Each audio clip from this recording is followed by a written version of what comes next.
ከመቀሌ ጎዳናዎች እስከ ሆሊውድ ደጃፍ፣ ከዓለም አቀፍ የፋሽን ድርጅቶች እስከ ኢንስታግራም ዋና መስሪያ ቤት ድረስ አሁን ላይ የዓለም መነጋገሪያ የሆነ አንድ ስም አለ፣ ቃሉ ፑቲክ። By the way, have you seen this kid from Ethiopia named Kalu Putik? Yes, I have seen him. He is so special. Kalu Putik. Kalu Putik. Kalu Putik. Kalu Putik. Kalu Putik. नाम है कालू पुटिक्स, इथियोपिया का एक साधारण सा लड़का। በአሁኑ ሰዓት በዲጂታል ዓለም ውስጥ ሞስት ቫይራል ፐርሰን ተብሎ የሚጠራው ይህ ታዳጊ ማንም ትኩረት የማይሰጣቸውን የተጣሉ ልብሶችንና የተበላሹ ጫማዎችን ወደ ከፍተኛ የጥበብ ሥራ በመቀየር የዓለምን ታላላቅ ሰዎች ቀልብ መግዛት ችሏል። ነገር ግን የዛሬው ታሪካችን ስለ ዝናው ብቻ አይደለም።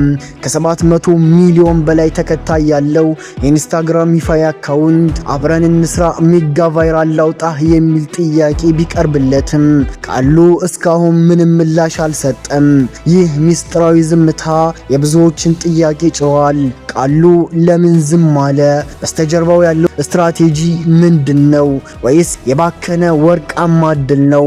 ዛሬ በዚህ ዝርዝር ዘገባችን የቃሉን ስኬት የገጠሙትን ስጋቶችና የወደፊት የቢዝነስ አቅጣጫዎችን በባለሙያ እይታ እንመረምራለን። እስከ መጨረሻው አብራችሁን ቆዩም። የማህበራዊ ሚዲያ ተንታኞች እንደሚገልጹት በዲጂታል ዘመን እንደ ቃሉ አይነት ፈጣን እድገት ማምጣት እጅግ ብርቅ ነው። በአሁኑ ወቅት በቲክቶክ ከ1.1 ሚሊዮን በላይ፣ ከኢንስታግራም ደግሞ ከ1.5 ሚሊዮን በላይ ታማኝ ተከታዮችን ማፍራት ችሏል። ይህ ቁጥር ብቻውን ትርጉም የለውም። ዋናው ነጥብ የተመልካቾች ተሳትፎ ላይ ነው። የቃሉ ቪዲዮዎች በሚሊዮን የሚቆጠሩ እይታዎችን፣ በመቶ ሺዎች የሚቆጠሩ ላይኮችንና በሺዎች የሚቆጠሩ ሸሮችን ያስመዘግባሉ። ጥናቶች እንደሚያሳዩት ቃሉ የሚከተለው የጥበብ ዘይቤ አፕ ሳይክሊንግ ወይም ሰስቴይነብል ፋሽን ይባላሉ። ይህም የተጣሉ ቁሶችን መልሶ ጥቅም ላይ በማዋል የአካባቢ ጥበቃንና ጥበብ ማጣመር ነው። ይህ ዘይቤ በአሁኑ ሰዓት በዓለም አቀፍ ደረጃ ከፍተኛ ትኩረት የሚሰጠውና በቢሊዮን የሚቆጠር ዶላር የሚንቀሳቀስበት ኢንዱስትሪ መሆኑን የዘርፉ ተመራማሪዎች ይገልጻሉ።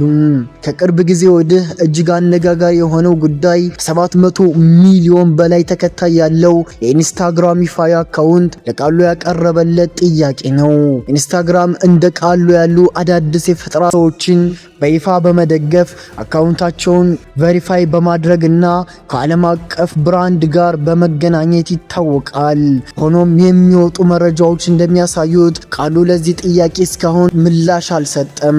ይህ ሁኔታ በሁለት መንገድ ሊተነተን ይችላል። አንደኛ፣ የፕሮፌሽናል ማናጀር እጥረት። ብዙ የዲጂታል ስትራቴጂ ባለሙያዎች እንደሚሉት አንድ ኮንተንት ክሬተር በድንገት ቫይራል ሲወጣ የሚመጡለትን እድሎች በአግባቡ ለማስተናገድ የሰለጠነ ማናጀር ያስፈልገዋል። ቃሉ ይህን ወርቃማ እድል ያላስተዋለው ወይም ምላሽ ለመስጠት የተቸገረው በሙያዊ ድጋፍ እጥረት ሊሆን እንደሚችል ይገመታል። ሁለተኛው ደግሞ ስትራቴጂካዊ ዝምታ። በአንጻሩ ደግሞ አንዳንድ ተንታኞች ይህ ዝምታ ሆን ተብሎ የተደረገ የብራንድ ስራ ሊሆን ይችላል ይላል። ራስን ሬት ወይም በቀላሉ የማይገኝ በማድረግ የፍላጎትን መጠን የመጨመር ዘዴ ሊሆን ይችላል ይላሉ። ያም ሆኖ ግን በሶሻል ሚዲያ ዓለም ውስጥ ትኩረት በፍጥነት የሚቀያየር ሀብት በመሆኑ እንዲህ አይነት እድሎች በወቅቱ አለመጠቀም ለወደፊት እድገት እንቅፋት ሊሆን እንደሚችል ባለሙያዎች ያስጠነቅቃሉ። የቃሉ ፑቲክ ስኬት ሌላው ያስከተለው ውጤት የሌሎች ተጠቃሚዎች ኮፒ ፔስት የማድረግ አዝማሚያ ነው። ለምሳሌ አፕቲ የተባለ ከ1 ሚሊዮን በላይ ተከታይ ያለው የቲክቶክ ተጠቃሚ የቃሉን የፋሽን ስታይል እና የቪዲዮ አቀራረብ በቀጥታ በመኮረጅ ቫይራል እየወጣ ይገኛል። የኢንቴሌክቹዋል ፕሮፐርቲ ባለሙያዎች እንደሚሉት በዲጂታል ዓለም አዲስ ሀሳብ ይዞ መምጣት ከባድ ቢሆንም ያንን ሀሳብ በሕግ ማስጠበቅና ወደ ቢዝነስ መቀየር ካልተቻለ ሌሎች ቀድመው ተጠቃሚ ሊሆኑ ይችላሉ። ቃሉ የራሱን ብራንድ አንድ አይደንቲቲ ወይም የንግድ ምልክት በቶሎ ካላረጋገጠ የእሱ የፈጠራ ስራ የሌሎች መጠቀሚያ ሆኖ የመቅረት ስጋት እንዳለው ይነገራል።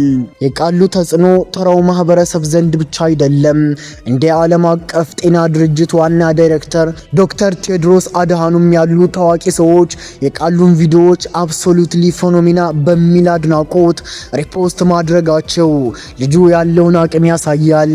ይህ ድጋፍ ከፖለቲካዊ ወይም ከብሔር እይታ ነፃ በሆነ መልኩ ለኢትዮጵያዊ ጥበብ የተሰጠ እውቅና ተደርጎ ሊወሰድ ይገባል።